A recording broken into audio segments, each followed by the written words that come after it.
causes of the changes. Okay. Now, not moving to the next slide. Yeah, okay. All right, as has already been said, two central questions have already been given about how the relationship is and politics more polarized. So let's move on. We're going to start back 100 years ago in the 1920s when the Republican Party dominated the government, and Calvin Coolidge was president under most of those years, and his famous slogan is, "Business of America is business." Voting alignments in the 1920s, the Republican Party, its main source of support was Northern white Protestants, especially those who were rich and in rural areas and in small towns. And those groups gave the Republic a solid majority.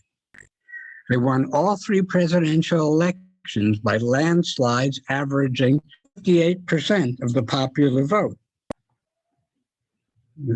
The Democratic Party, on the other hand, drew support from some rather disparate groups: Catholics, Jews, and Southern whites.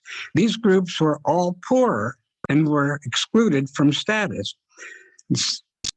Okay, that's what they had in common. Southern whites were also committed to white supremacy, and most Democrats supported that policy.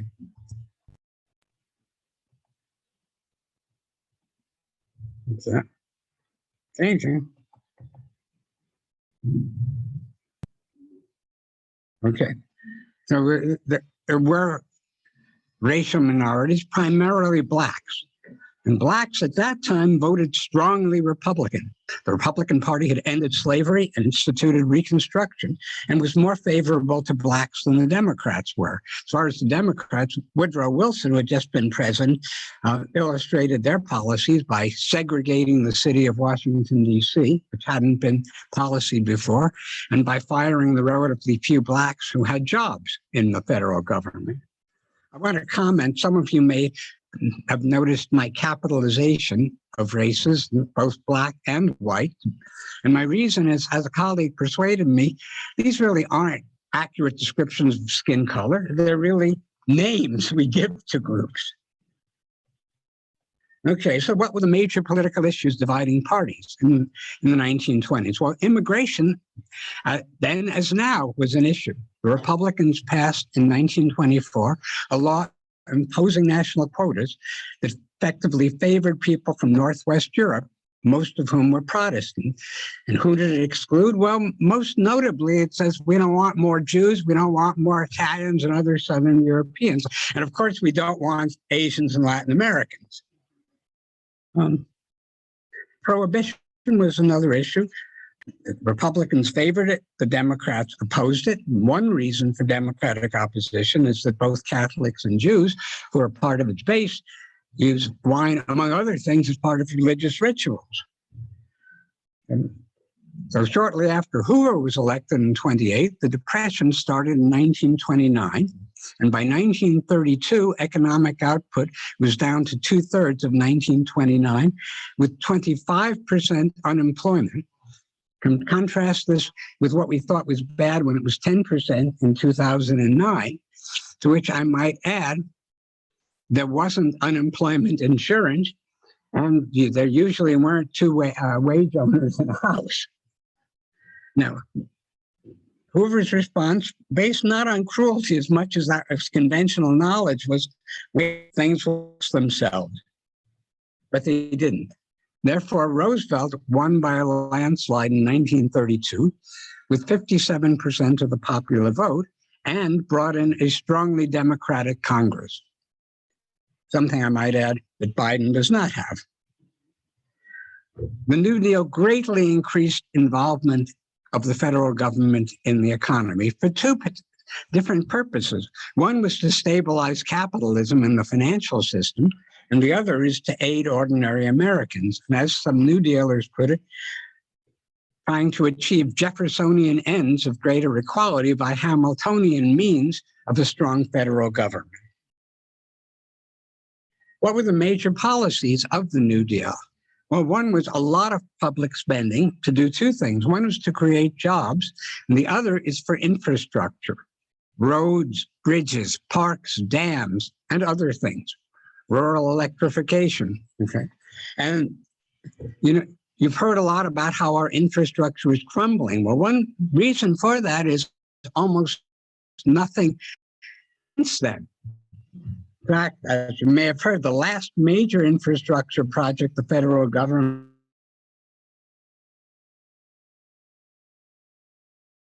Security Act, which included not only the old age insurance, which many of us watching are right now benefiting from, but also unemployment insurance, and a federally subsidized programs for various needy people, including dependent children. All of this had the catch name welfare, which made it and was less widely accepted than these other programs.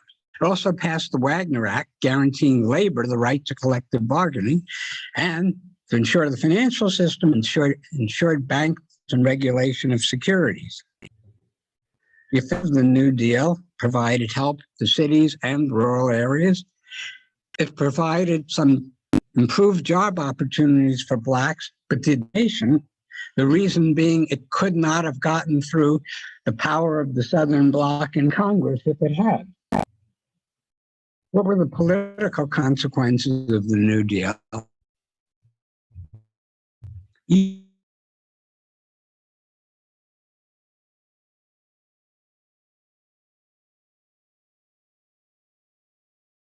Basically jobs, but most were in the South and were not allowed to vote.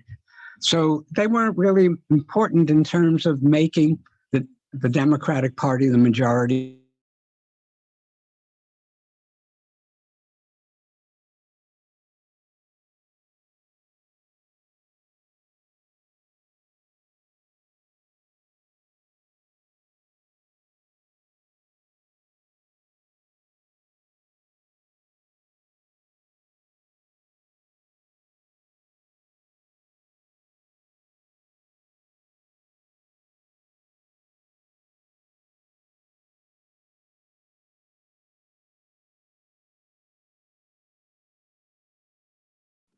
Is he frozen for anyone else as well?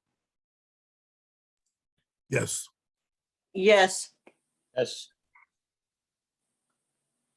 Yes. Okay, it looks like he was removed from the Zoom call. So please stand by.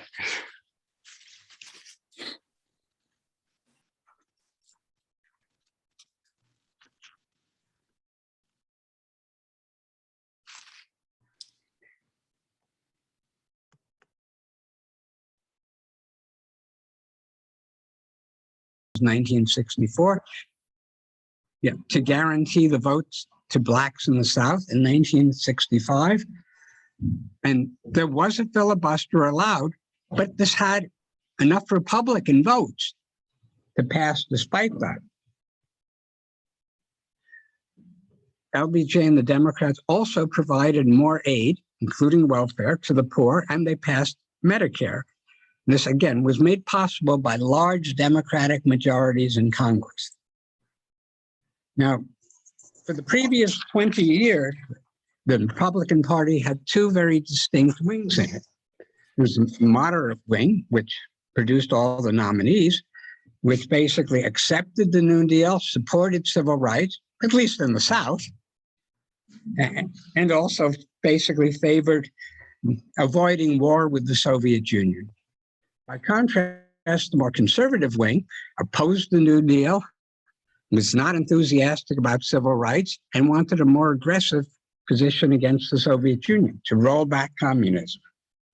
And they took control of the party in '64, they're winning primaries and other things, and they nominated Goldwater, who opposed the Civil Rights Act, who favored the end of Social Security, saw Medicare as freedom-destroying socialism, and was quite hawkish on foreign policy.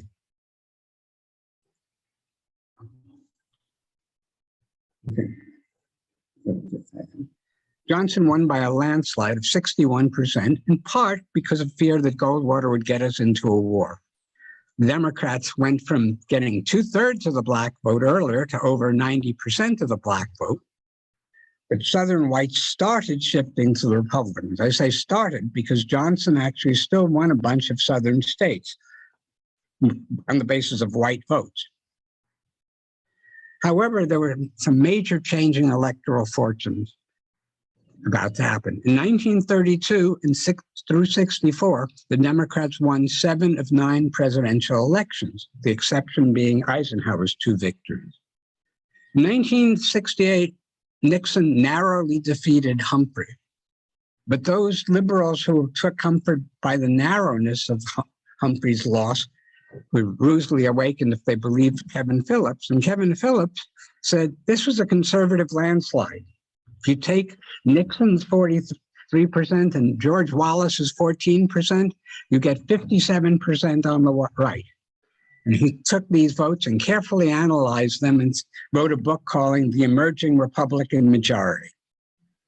And I didn't like what it was predicting, but it was correct. The Republicans won 5 of the 6 presidential elections in 1968 to 1988, all by comfortable margins for the right side of the spectrum, if you count 68. The important question is why? Now, Paul Krugman is some of you know him. He is both a Nobel Prize-winning economist and a frequent columnist for the New York Times. And his explanation for political change was very simple. Southern whites started voting Republican. Definitely correct, but there's more to it than that. Shortly after Johnson's victory, well, I should say the comment on the contrary, the Southern movement headed by King was steeped in nonviolence, at least nonviolence on the part of blacks who were assaulted by violent white mobs and police. However, in the North, parts of the black movement started using or at least condoning violence. And we had things like the urban ghetto riots in Detroit and other cities. The Kerner Commission report that came out in 1968 outlined the causes of the riot, such as black people's problems with police brutality, housing discrimination, segregated schools with poor facilities, and job discrimination. The liberal democratic response was basically, let's try to make the changes that Kerner Commission report says are necessary. And so some of the things they did were affirmative action in jobs and education for women and minorities, school busing for racial balance, and the ultimate goal being to improve education for blacks, and advocating open housing laws. The Republican response, Nixon and the rest, was not the opposite, which is to appeal to white resentment over racial issues, resentment over the riots, affirmative action, school busing, and at the same time, there was increasing crime and increasing welfare spending. Now, in the meantime, other social movements also appeared threatening conservative social values regarding cultural values, regarding patriotism, authority, and the work ethic, gender and sexuality, and also environment versus industry. And attitudes towards these movements have had a great and continuing effect on voting. In addition to this, of course, we had the Vietnam War. This increased frustration on both the left and the right. The left, who felt like we had no business being there in the first place and killing people, and the right, who said, why are we allowing this second-rate nation to defeat us? You know, we need to be tougher.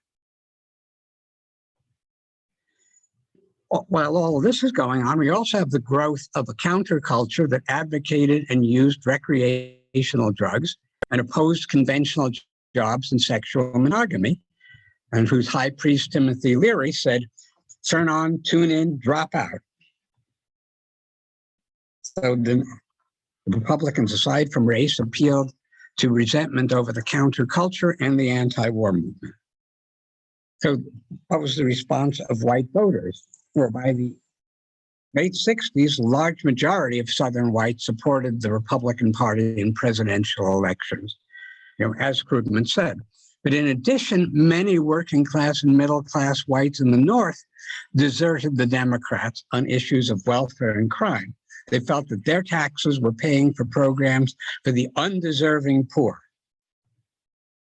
So the gender and sexuality movements starting in the late 60s were one was women's rights, in other words, included job equality, among other things, right to abortion, and rights for LGBT. Now, the first one, women's rights, initially was not highly partisan, at least insofar that Nixon initially supported the Equal Rights Amendment, and only later did it become under attack by people like Phyllis Schlafly, and then the whole right wing. Then we move to 1980. Democrats had their one election during that period under Carter, but then Reagan won in 1980, and his platform promised lower taxes, especially for the rich, less regulation of business, and less government spending, especially for the poor. And he also promised to satisfy many demands of conservative evangelicals and other religious conservatives. Now, Reagan, like Goldwater, was primarily motivated by a desire to undo much of the New Deal and to oppose communism more aggressively. But he knew that opposing the New Deal, as Goldwater did, would not get him elected. So he de-emphasized his economic policies and emphasized improving a weakened America and appealing to the religious right. So why he won? Unlike in Goldwater's time, the U.S. was not in good shape in 1980, economic stagflation and the Iran hostage crisis. Reagan was charming and upbeat. And as I said, Reagan was less candid about his economic program, which he de-emphasized. He said, my program is jobs, jobs, and more jobs. And he benefited from mobilizing the religious right. Well, after two terms of Reagan and one of the first George Bush, Bill Clinton broke the Republicans' three presidential win streak, and he won back Reagan Democrats in large part by neutralizing the Republican advantages on crime and welfare. And I might add, by being a Southerner, but he favored the death penalty, and he announced he was opposing welfare as we know it. And he won back some, but many blue-collar workers were still leaving the Democratic Party. And why? One is racial issues that I discussed earlier, and the second is Democrats' commitment to the environment threatened the jobs of workers in many manufacturing and extractive jobs, about which I'll say more later. And many blue-collar voters are culturally conservative. And in addition, Clinton supported free trade. And many working class people saw this as bad for them and supported some deregulation of business.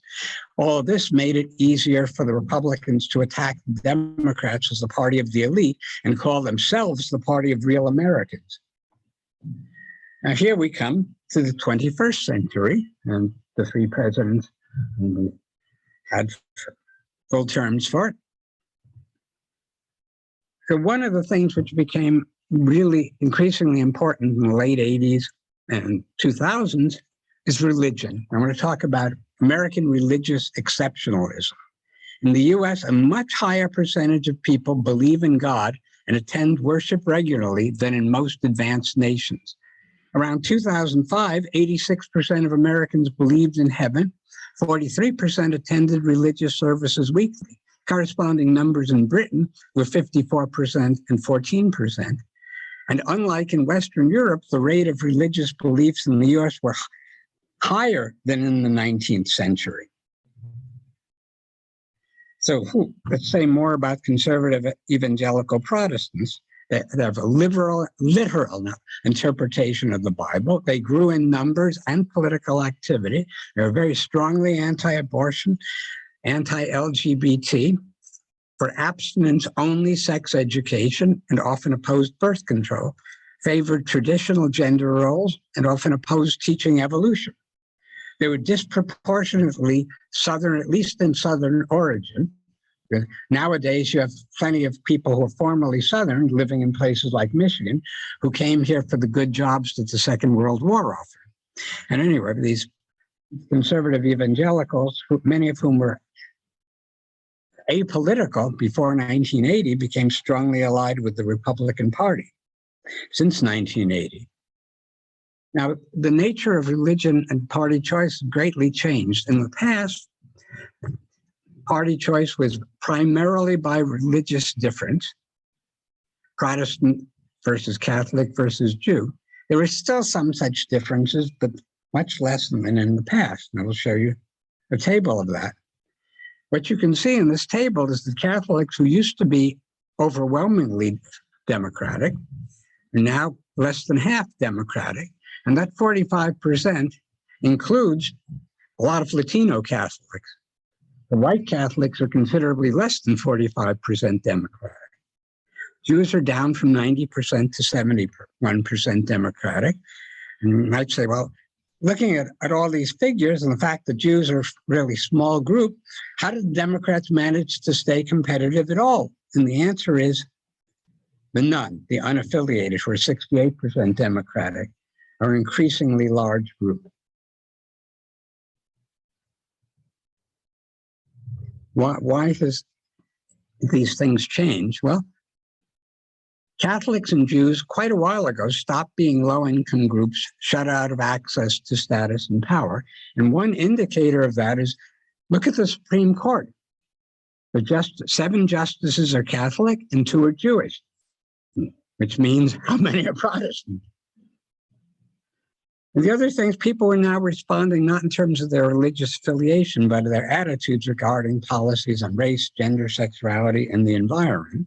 And more particularly, the current role of religion is that most religious groups are split. Religiously conservative Protestants, Catholics, and Jews vote Republican. Religiously liberal Protestants, Catholics, and Jews vote Democratic. And secular people, these unaffiliated, vote Democratic. Now, you can see some of this by looking at religious attendance and 2016 presidential vote.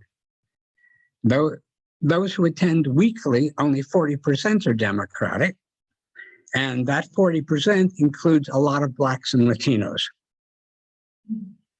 Those who attend never are 62% Democratic. Now look at race and the 2016 presidential election. And the left column of numbers is the percentage of voters of all voters there are, and the right column is percentage Democrat of the two-party vote. You can see that whites are considerably less than half of them Democratic. The other groups are more than half, especially Blacks. Latinos and Asians are interesting because Latinos are often quite culturally conservative, which is one reason why they don't vote overwhelmingly Democratic some other groups. Latinos are also very much divided by country of origin politically. Asians are mostly, but by no means entirely, Democratic, and they also are divided by countries of origin in different cultures. Okay, so this basically says what I just said looking at the table. Okay, now we turn to gender and voting. And those of you who are old enough may remember that a long time ago, gender had essentially zero association with voting behavior. However, in the 1980 presidential election with Reagan, men were majority Republican, 8% more Republican than women. It translates linguistically, we say there was an 8% gender gap.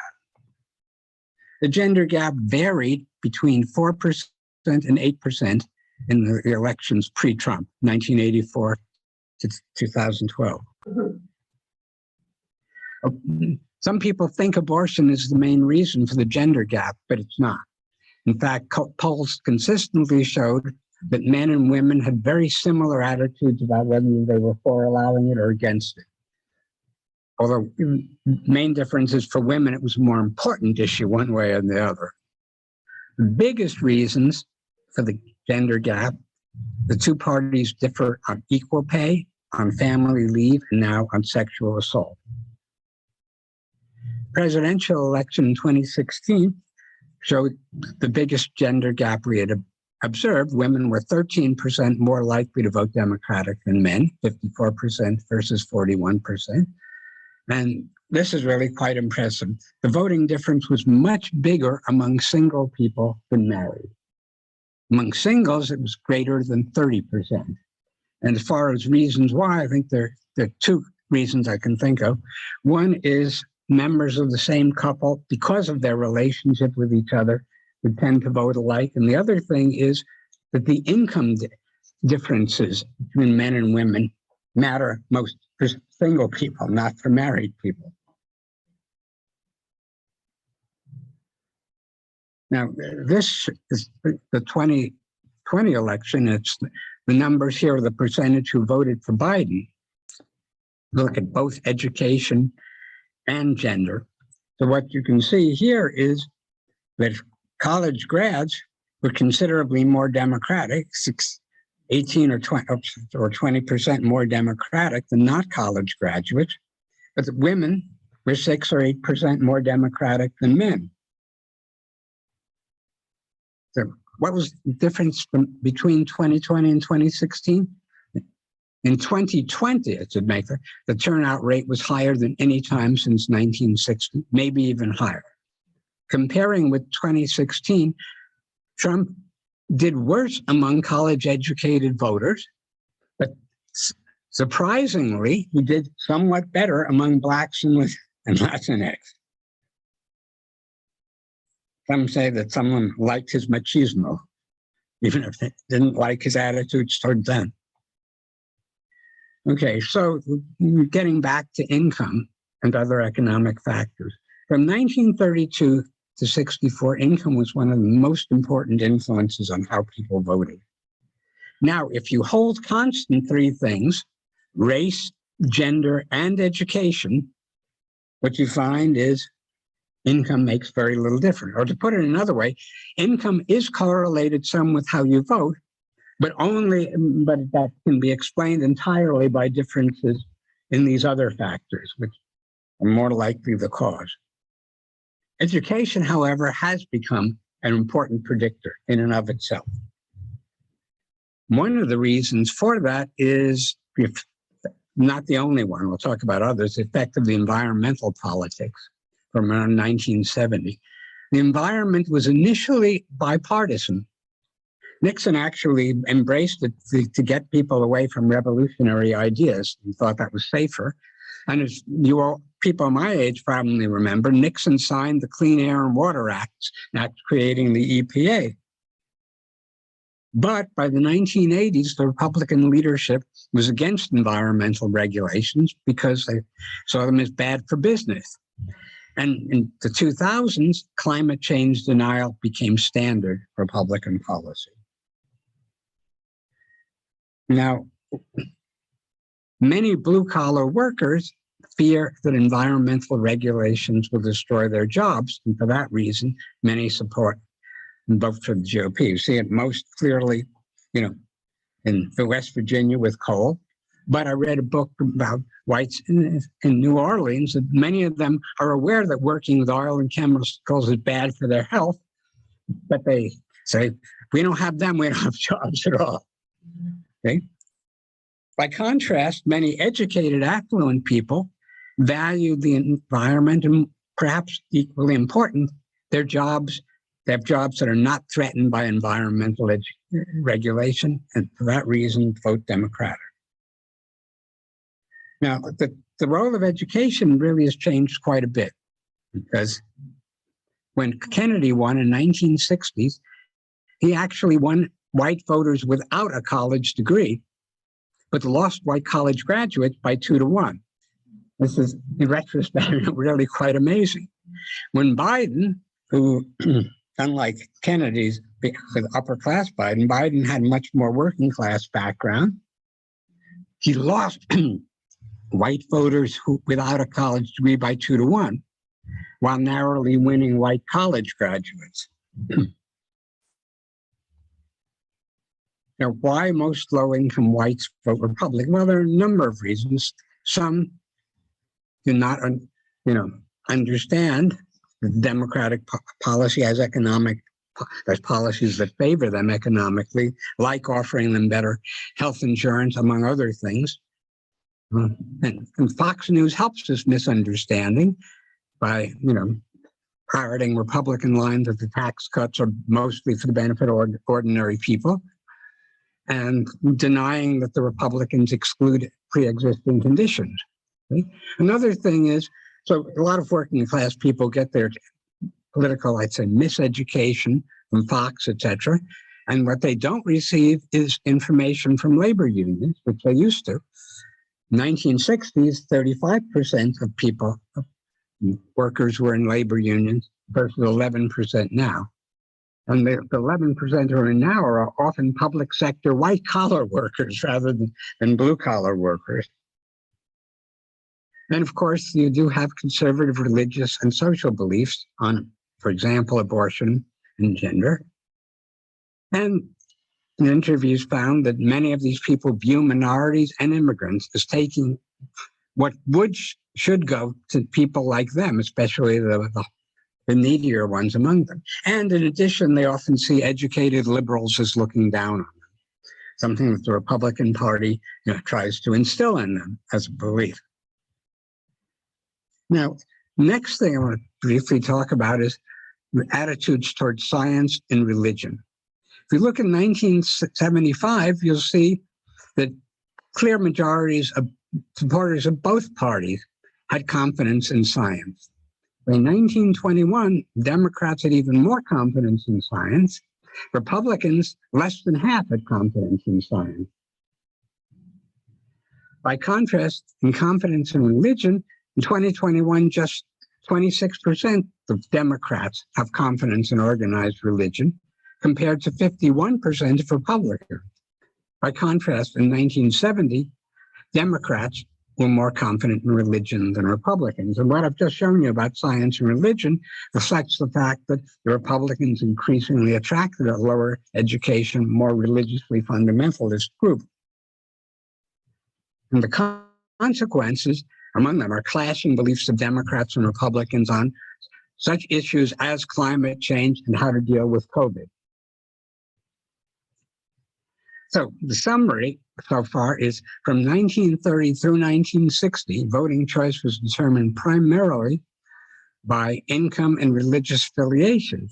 Now, well, income helps account for Blacks and Latinos voting overwhelmingly Democratic, but voting choice is really determined primarily by racial and ethnic identity, and a whole bunch of what could be classified as social issues, attitudes towards sex and gender, towards guns as part of people's identity, towards the way we teach U.S. racial history, towards climate change and public health. Now, so I'm not talking about polarization and its change. We're mostly done. Right?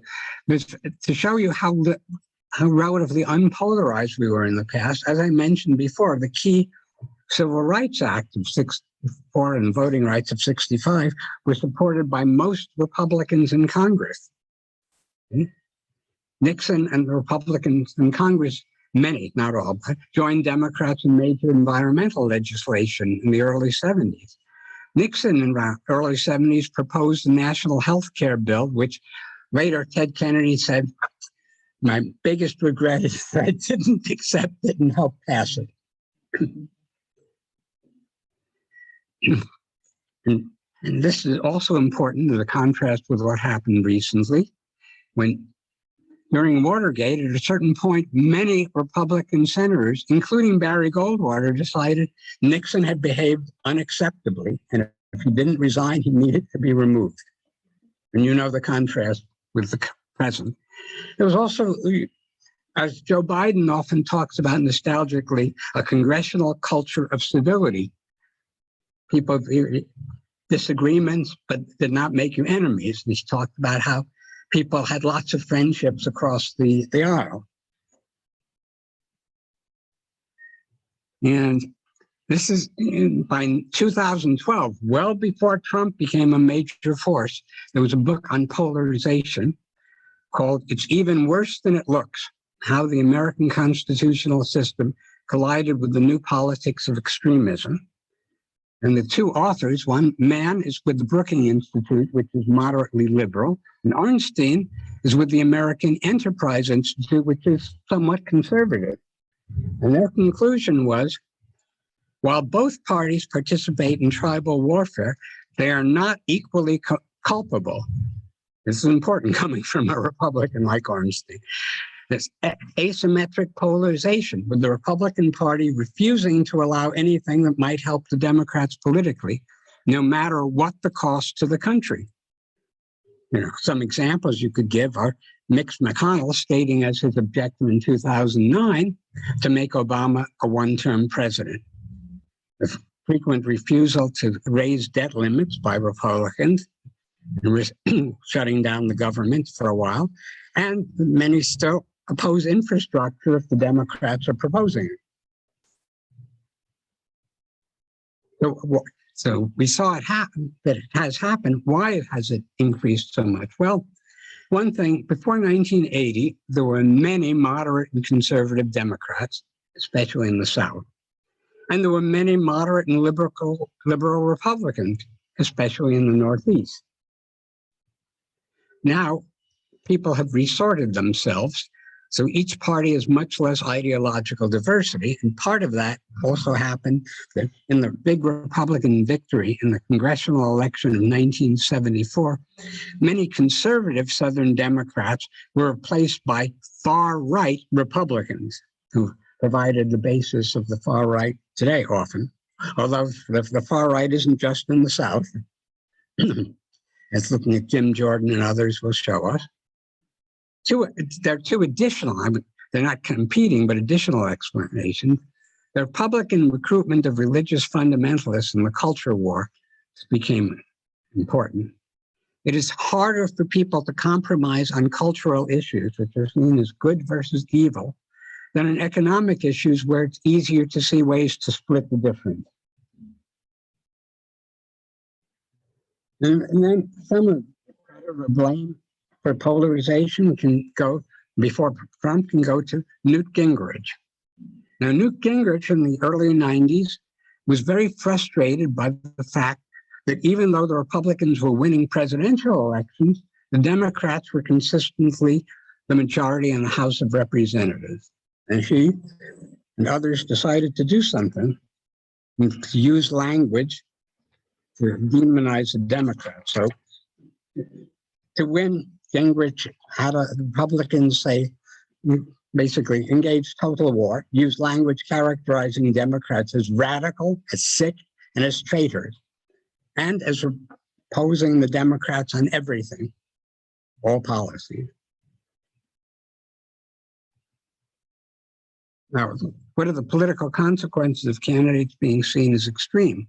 Well, Goldwater in 64 and McGovern in 72 were both considered far from the political center, and both lost badly.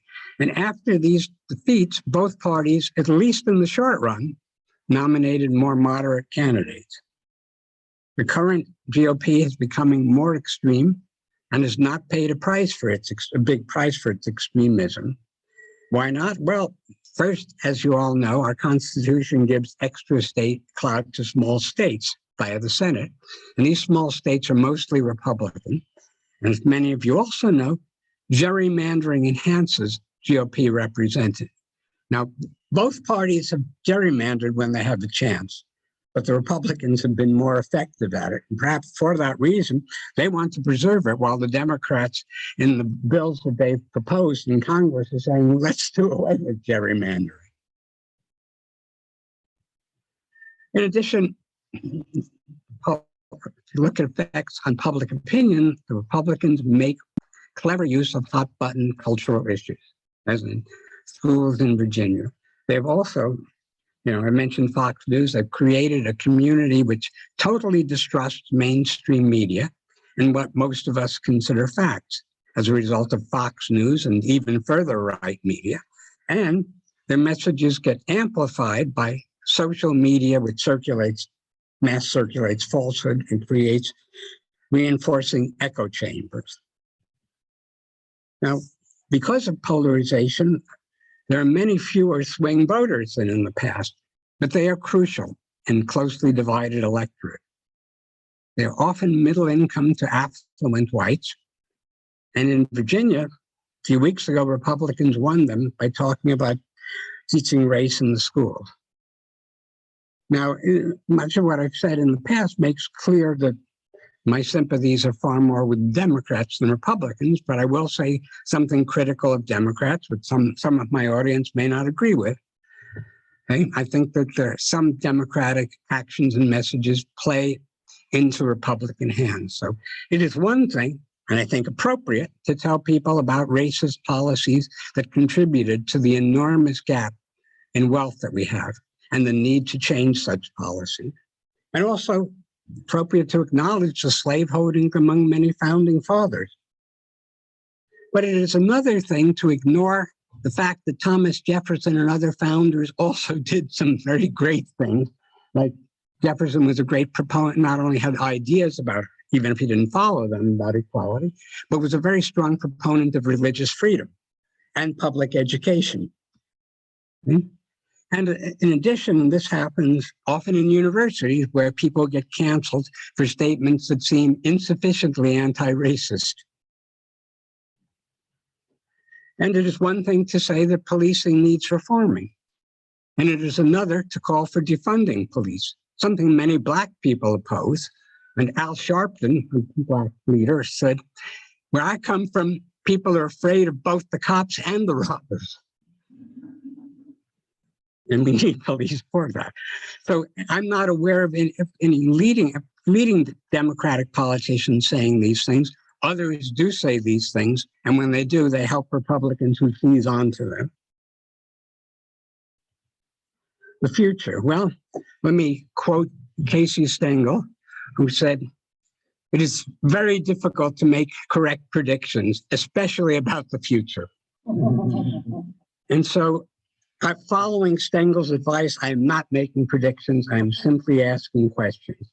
Will the infrastructure law and Build Back Better, if it passes, benefit enough low and middle income whites to make these people more favorable to the Democrats? Or will cultural issues and identity politics keep such people with the Republican Party and lead to further Republican victories, as in Virginia in 2021? And I'll leave you with that question, and we shall see. And I'd like to thank all those who stayed with me.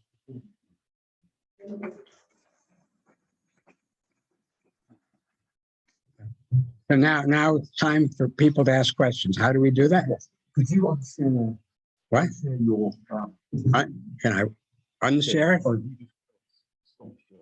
No.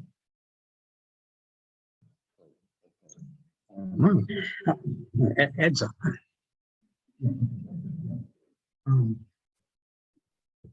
Okay.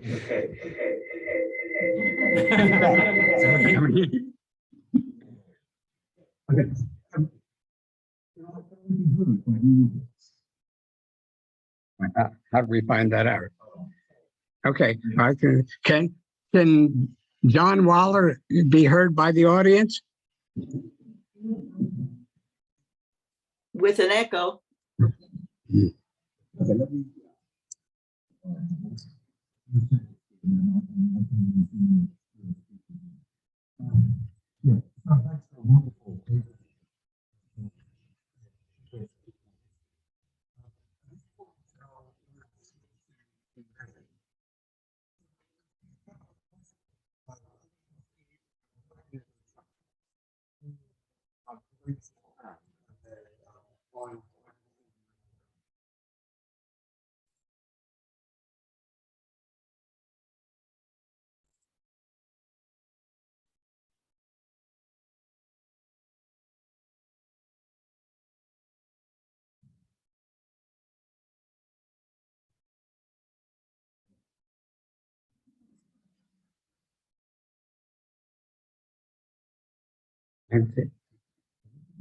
Yeah, everybody.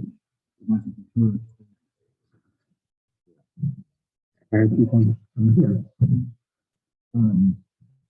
Let me give you guys. Right, so we can- Yeah, okay, all right. So, yeah, please put any questions in the chat box or just raise your hand.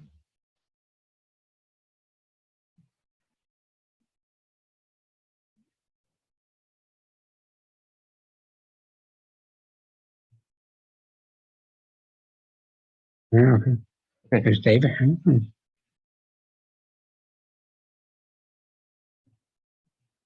Maybe I can start off with the question. Okay, that's fine. I'm reading at the moment a book entitled Democracy in America by Martin Gillum. And what he shows is that if you look at education and healthcare, most American voters are hugely more progressive than either their party or the millionaire or billionaire without us being in office. Can't hear a thing. Can't hear you, John. Can we just John's very muffled.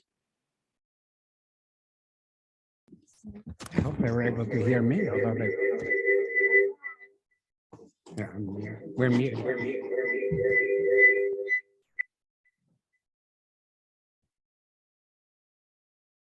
Okay, is that any better?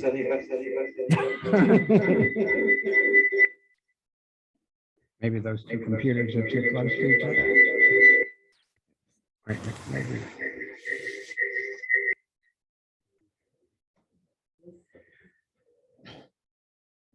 Okay, is that any better?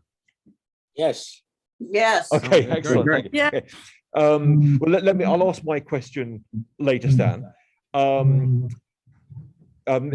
Jennifer asks, you noted that the GOP makes clever use of hot button cultural issues.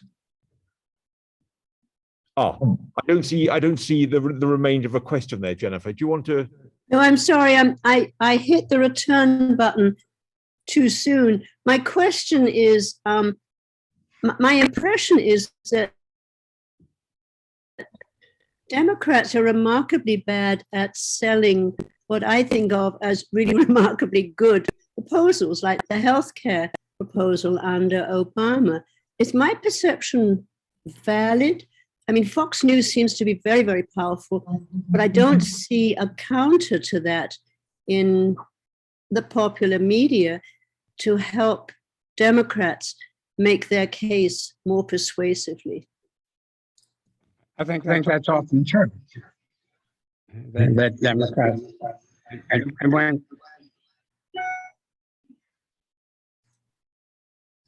I'm sorry, I can't hear you.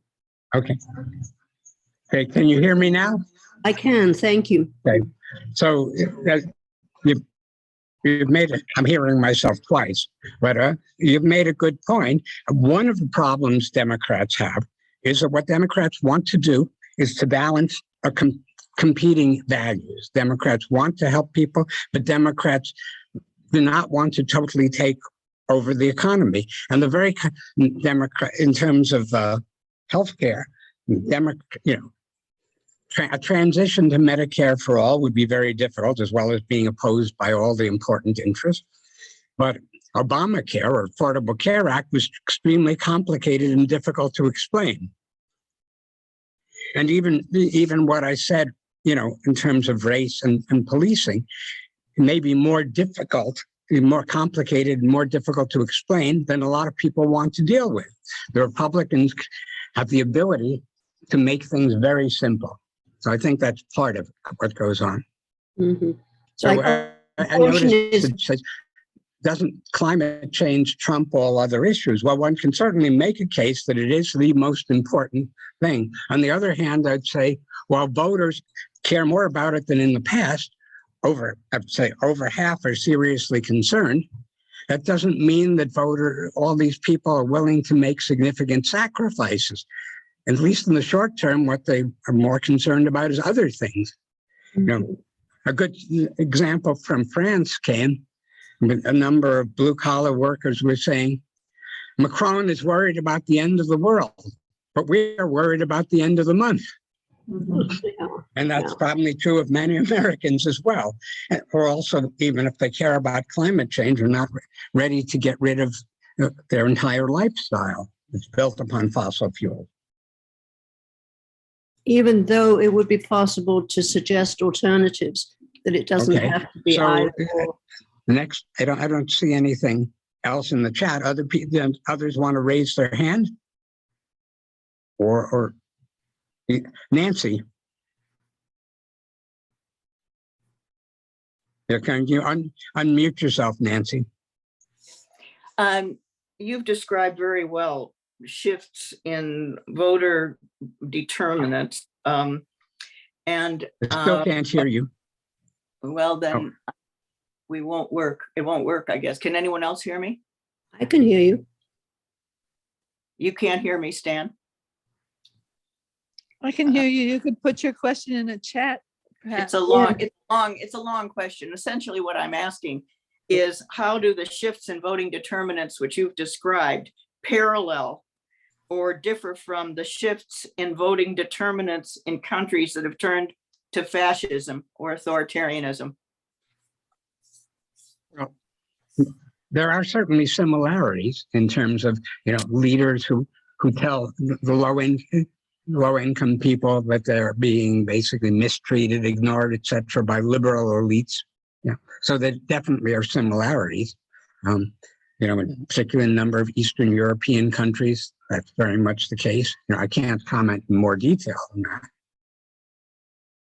So I noticed a good comment from Arthur, who said some conservatives see economic issues such as welfare as cultural and moral. They don't want to encourage idleness. That certainly is a way that many people think about it. And in terms of my own assessment, my understanding is that some of the Scandinavian states actually reached the point of generosity where some of them said, we need to be less generous because we are encouraging idleness by how generous we are.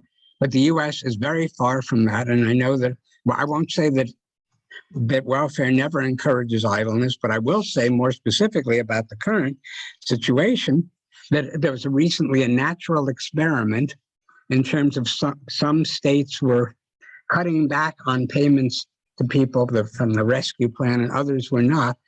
And the findings were people's willingness to go back to work did not depend on whether they were receiving this extra income or not. So the extra income that many people in the country got was not working as a disincentive.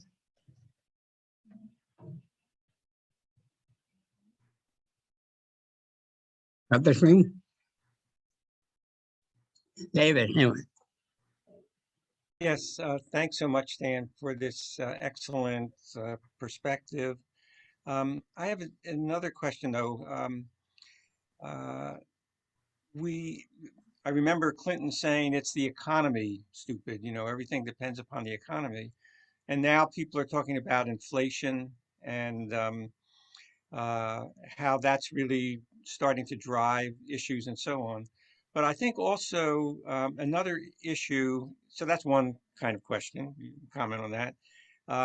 But the other issue is the sense of government controlling people.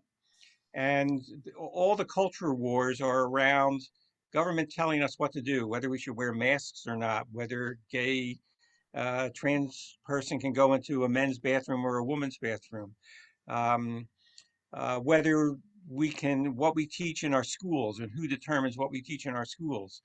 So to what degree has that been part of the politics in the past, where people have felt that the government is telling them what to do as opposed to making decisions around economic issues or more policy issues? Thank you, David. So I would say whenever the government tries to tell people to do what they don't want, they object to government control and often make an issue of it. So it's, and that you're certainly right about those particular examples in terms of masking, et cetera. Although, I will say that there weren't anti-vaxxers in big way with polio or measles vaccine. It really is a much more recent thing in connection with this. I'm trying to remember. Oh, I would also say that one thing, of course, that's inconsistent on the right is they have no problem with government telling women that they can't have abortions. Or they're very pro-life when it comes to the unborn. And, you know, I've often been saying, well, who's pro-life with COVID? Yeah, I don't know whether I think there may have been something else you said that I missed responding to. Is there? Well, it was a complicated question. I think you handled it nicely. Okay, thank you. Okay. James Anderson. Yes, I'd like to thank you for the talk. You covered a large period of American history in about 40 minutes or so. Just a couple questions. One, it seems to me where we're at this point in time is a question of the political dimensions of what's going to be the structure of the government going forward. Seems more and more people are shaking the foundations, constitutional foundations, and are willing to go beyond them to look at authoritarian government as opposed to government of limited powers, 3 co-branches of government, and the belief in electoral system and turning the government over on a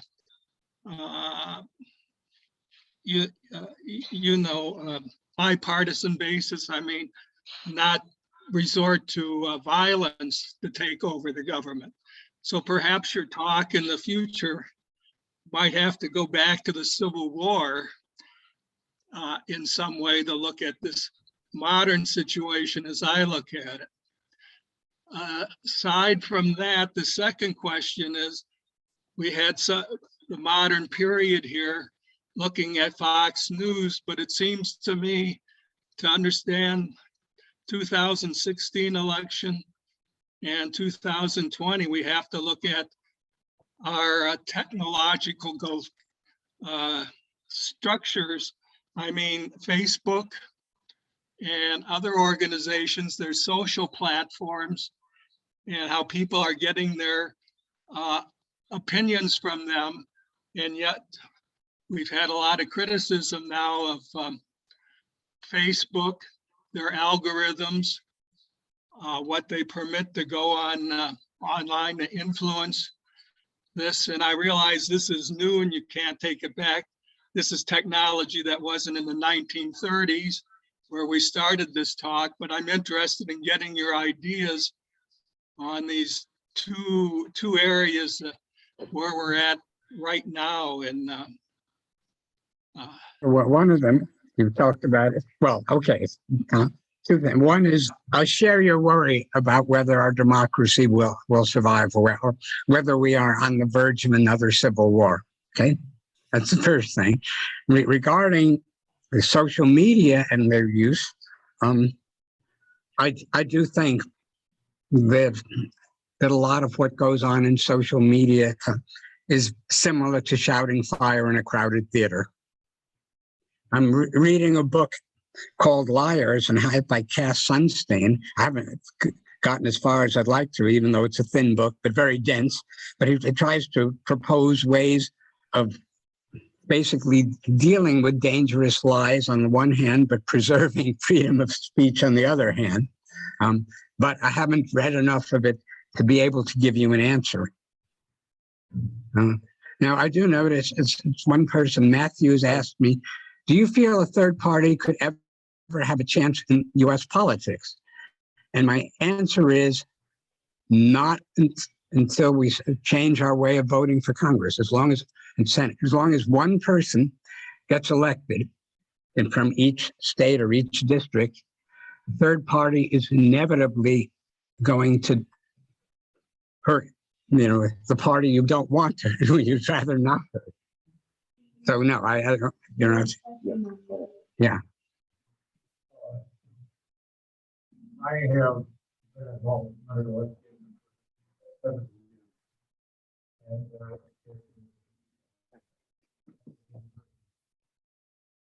And business of healthcare has come up with this question on multiple nights. I'm wondering if people would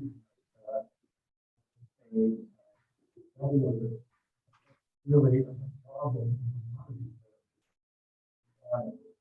Healthcare is nominating discussion period. And it's such a way that two enormous corporate another one in China, another one in Detroit. And these are not in substantial bellwethers. You cannot get a doctor today. You cannot do somebody working healthcare, and I know that. But what's going on is you have these huge social processes. They go upside down, different language. Like talking Chinese, English, you French, Latin, and that sort of thing. And not 200. And everything that I came to the university in medical. Is there anybody else here that started medical school?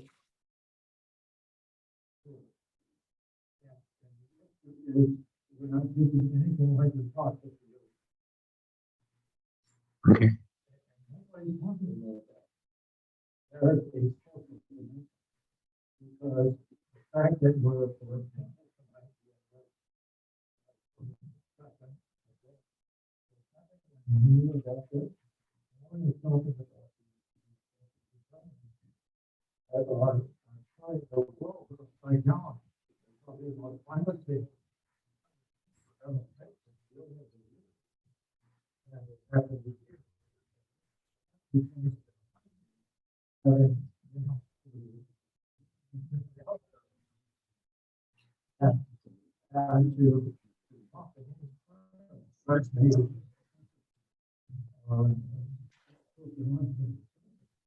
Yeah. So your water story, like a tell from the second and harder. And they all look at the road completely differently. And they are have been able to figure this out to work best for their population. And we don't. Yeah. We're talking about the right things, like this one way right here in Lansing. Yeah. People, I've forgotten your name. Pardon me? Yeah, you are. What the sociologist. Yes, but I, you know, I can't. We have to talk about it greatly, and I haven't been thinking. Yeah, I can't give you a simple answer, but sociologists do deal with healthcare quite a bit. Yeah. So, if there's anyone else, my own suggestion is that if anyone in the existing audience wants to ask a question now, they should probably come up to here to do so, right? Yeah, because in order to be heard. It's really sort out. Yeah. Yeah.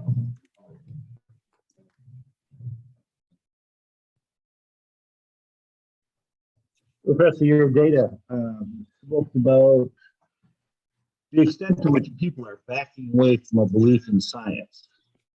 And there's probably no answer for this. So, hey, I'll ask you. Is there something or some things that replace that? I mean, are we waiting for the cult leader to tell us the truth, or Fox News, or the church? Well, yeah. Thanks.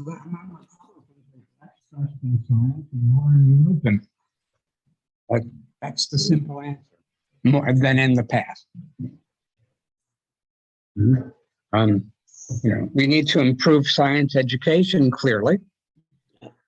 But, one of the things is people have to be receptive to you. In one article, it's focusing on southern, the rural people in Virginia said Democrats could present policies that benefit them economically, but many of them are in no position to want to listen. They basically do not trust Democrats. Democrats are not people like them who respect people not people who respect them, etc. So they won't believe anything the Democrats say about how they'll help them.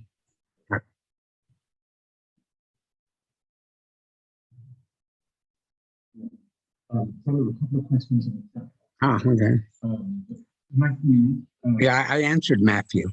Oh, sorry. Yeah, Matthews. I said basically that third party is not going to work as long as we keep our voting system.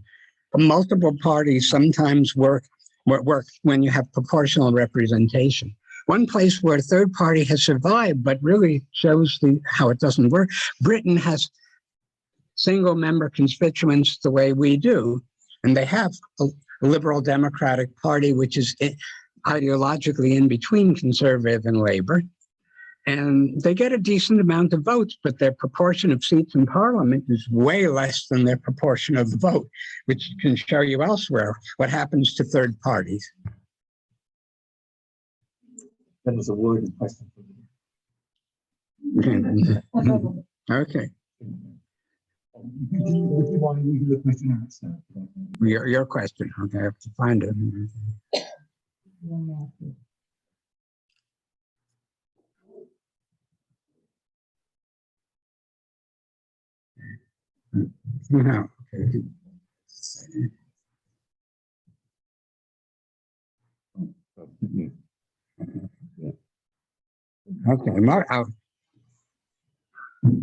Okay, Martin Gillens argues that the American public is generally far more favor spending on schools, university access, and job creation.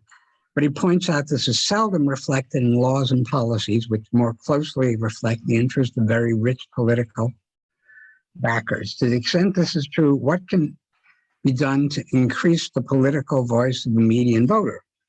A very good question. Okay, so, well, but one thing I do have to say in terms of interpreting surveys, though, is surveys before the Clinton plan, before affordable health care, really was constantly telling us that most Americans wanted universal health insurance to improve it. But when you actually get a proposal out there, Republicans are able to basically talk it to death. And one of the reasons is it's complicated, but the other reason is it's one thing to want something, it's another thing to be willing to accept any trade-offs in the pursuit of getting it. So, in some of the cases, people say, oh, I want this thing, but you say, oh, it'll have more government involvement and you will be inconvenient to you in some way. And that can often talk people out of it unless you actually demonstrate to get it to happen and demonstrate it'll work. But getting it to happen is often very hard, given the difficulty in persuading members of Congress to take the risk.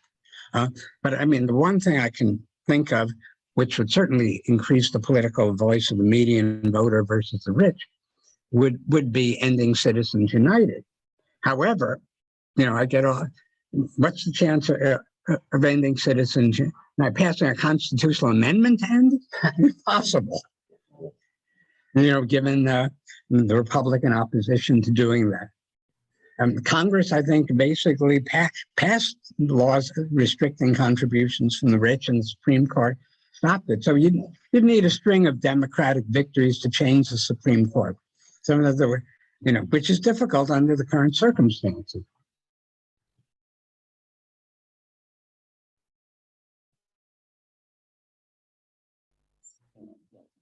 Anyway, anyone else out in Zoom land with questions? It's been great having all of you here. Yeah. Here, both here and in Zoom land. Mind if I grab your computer a second? Sure. Yes. Thank you again, everybody, for attending, and apologies once more for our technical consistency. We'll eventually. Thank you, Stan. It was really a great summary and presentation, thoughtful. Thank you very much. Thank you. Please join us next week when Dr. Susan Thank you very much, Stan. It was wonderful. Yes, Okay, thank Nigel you. from London. Thank you. Thank you, Nigel. And Barry. Thank you, Stan. You sent us off with lots to think about. Okay.